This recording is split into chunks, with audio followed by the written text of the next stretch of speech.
Magandang araw, Luzon, Visayas at Mindanao.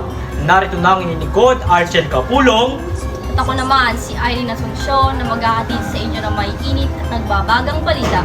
Kung kaya't kayo'y tumutok dito lang sa Balita Pangmasa. Para sa ulo ng mga sariwa at nagbabagang balita, mga kalalakihan sa Minaling, Pampanga nagbigay saya. Pagguho ng lupa kasabay ng magnitude 7.6 na lindol sa Japan, nagdulot ng pinsala. Tatlong atletang Pinoy ang sasabak sa 2024 Winter Youth Olympics. Ating alamin. At daw yan, muli na namang bibida sa muling pagbabalik ng Jose Marias Bonggang Villa 2.0. Ating niyang tutukan.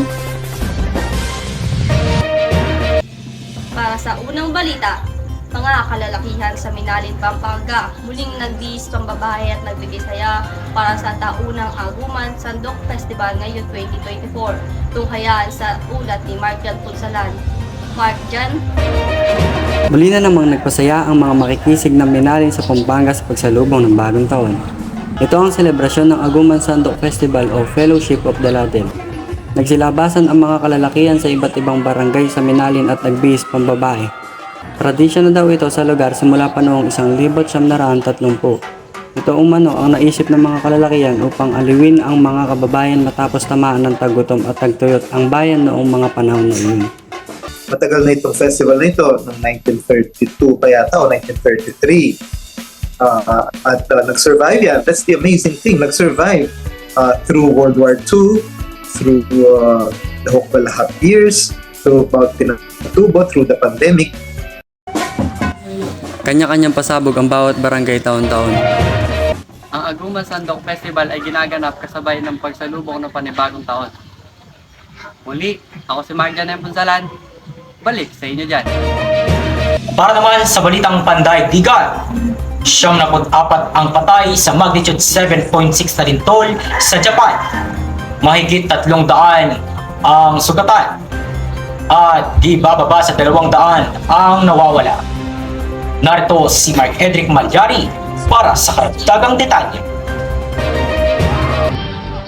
Makabilis na rin magasakang putik at lupa matapos gumawa ang bundok.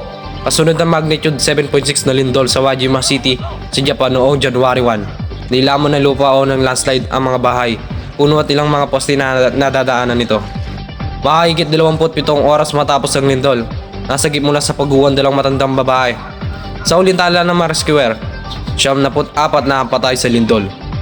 Mahigit 300 na sugatan at halos 200 naman ang patuloy pa rin hinahanap. Kaya mga kababayan, lagi po tayong mag-iingat at maging alerto. Muli, ako si Mark Edric Malyari, nagbabalita. Balik sa iyo, Archel. Maraming salamat sa iyo, Mark Edric. At susunod, 3 atletang Pinoy ang lalaban sa 2024 Winter Youth Olympics. Ating alamin. At Kapuso Royalties Dongyan, balik trabaho na namang muli. Atin niyang tutukan sa pagbabalik na Balita Pangmasa.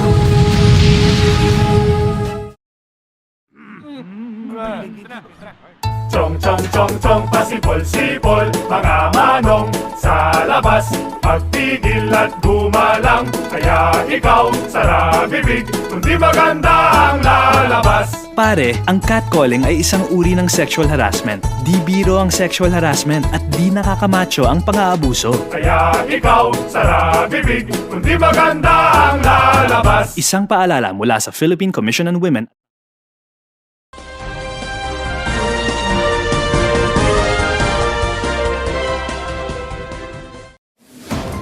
Sports, galing naman tayo! 3 atletang Pinoy ang makikipaglaban at isasalang sa 2024 Winter Youth Olympics.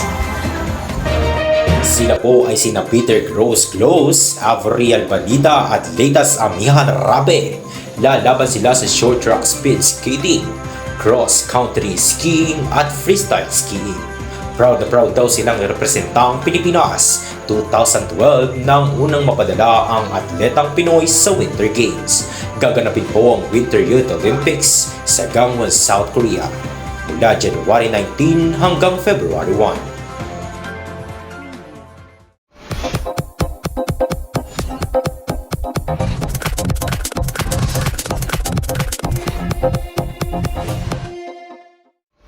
Balik trabaho ng muli ang ating kapuso royalties na sina Marian Rivera at Tingtong Dantes para sa Jose and Maria's Bonggang Villa 2.0. Narito si Berna Punzalan, ang ating pambansang chikadora. So, ito na nga mga kachika. Maraming pasabog ang dapat abangan sa nalalapit na pagbabalik na Bonggang Villa. Excited naman ang mga dongyan sa mga bagong cast at katrabaho nito. Dapat rin daw nating abangan ang season 2 ng newest edition na si Mamang Pokwang. Maraming pasilip ang binahagi sa taping. Bukod sa muling pagbabalik at pagsama-sama, ay may bagong side rin daw si Ding Dong ang dapat abangan. Dito nila makikita naman ang komedyante side ni Dong. Ikaw naman. Kanina pala, may isa eksena kami na may ginagawa siya. Tawa na kami ng tao sa likod. So sabi ko, ibang Ding Dong naman ang makikita nila. Ngayong January na ang bonggang comeback sa ating telebisyon. Kaya mga kachika, dapat nating abangan. Muli ako si Berna Punzalan, ang inyong pambansang chikadora. Balik sa inyo dyan. At yan lamang po ang mga balitang aming nakalap sa mas pinalawak na pagbabantay. Ang mga balitang ito'y handog po namin sa inyo. Araw-araw lamang po kayong tumutok sa balitang pangbasa para lagi po kayong updated sa mga balita. Muli, ako si Archel Capulong. At ako naman si Irene Asuncion, hindi magsasawang magbalita para sa inyo mga katoto. Magandang araw!